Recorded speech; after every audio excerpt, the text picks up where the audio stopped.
Hi everyone, and welcome back to Our Take on Cruise. My name is Shannon McKee with Access Cruise, and as always, I'm here with Roger Blum with Cruise and Port Advisors, and we are back on Miami Beach. Seatrade's coming, and just over our shoulders, you see the skyline of the Midtown part of Miami. But Roger is not being completely truthful. We're not just on Miami Beach. We're in his neighborhood, in his backyard, or almost your backyard. Yeah, it's not really my backyard, but it's close to my backyard, but it's my hood. What a view. It is, and actually, sometimes of the year we see fireworks behind us, and actually we should have fireworks for what we want to start out talking about. Boom, boom, boom, boom, boom, boom. What are right? we talking about for fireworks? We're talking about the CDC, right? Noisemakers.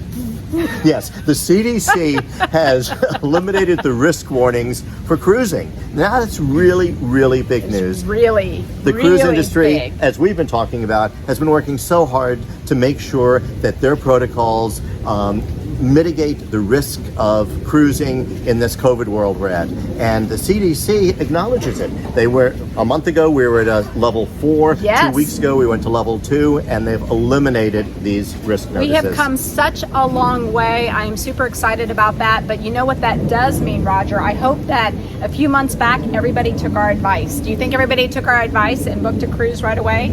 So, Shannon isn't the type to ever say, I told you so.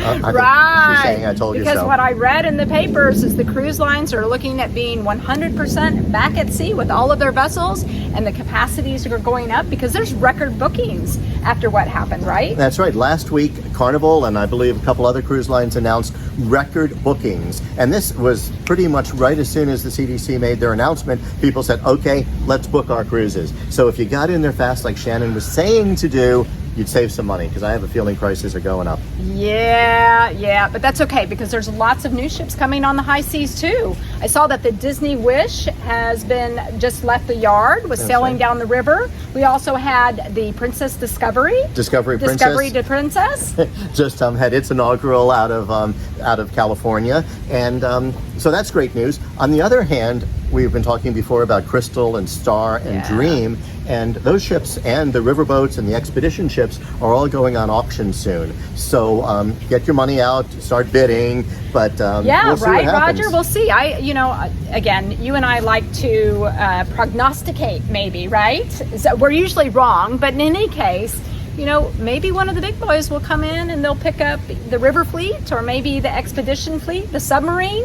Who knows? We'll see. And even Crystal Cruises, and I know it's been breaking so many people's hearts that they've stopped sailing. There's even talk that those ships, even though they might be a little bit older, will be bought up and the Crystal brand brought back. So we'll see what happens. Hey, speaking of Crystal, Carmen Corvos-Roig, who many of you people know, she's been in the industry forever. Yeah. She just, and she was a Crystal employee for a long time, Vice President of Sales. She's just moved over to Princess as a Vice President of Sales. So I do want to tell you something about Carmen that people don't know.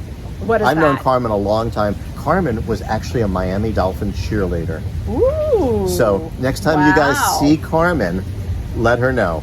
You know what, though? Speaking of giving a little scoop on some people, I heard that Marie was giving scoop on you, that she did a podcast. And if you don't know who Marie is, Marie, or otherwise Ree, is Roger's wife. And she was giving some scoop away on a podcast called My Ship Story. So they interviewed her. She told different stories, mostly about her life at sea. She did bring me into it, and some of the things that she said I did probably could have been against the rules, so don't believe it. It's fake news. I never broke a rule. Never, ever, ever.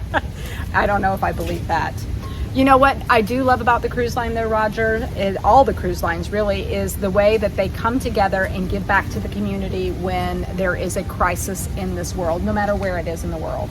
They've done it for hurricanes, and what we see happening right now is just as big because they're giving back to the Ukraine. Yeah, we've all seen what's going on in the Ukraine, and I know everyone's heart goes out to the people there. But for the cruise industry, they've got a lot of Ukrainian crew, and they've really done everything possible to ease the situation for these crew, which there's so much you can do, helping them get back home, helping them get their families out, providing accommodations on ships that are out of service. Costa Magica, I know, has been volunteered to the Italian government to help Ukrainian refugees. CMI has some ships. They've invited people, Ukrainian crew, to bring their families there. The Mickey and Madeline Arison Foundation donated $3 million to relief efforts. So the cruise industry really comes together to help out where their crew needs help, where the crew family needs help, and really where the world needs help. So I'm really proud. I love that about the cruise industry. They really do know how to give back to the community at sea. So, and you know what? What's happening also is it's just around the corner. I know we've been talking about this for how many weeks now, Roger, but really is the time, and we are getting super excited. I mean, we have like 2 weeks away, right? More fireworks, boom, boom. Till Seatrade. And what I'm most excited about is just seeing everybody. I mean, we have a great lineup of content on Monday's session, on destination sessions, but what I'm most excited about is so many people are coming to this in 2 weeks' time. The last Seatrade in September, I thought the Seatrade organization did a phenomenal job. Goodness. But really, the Europeans weren't able to come, the Asians weren't able to come. This time, I think everybody's coming.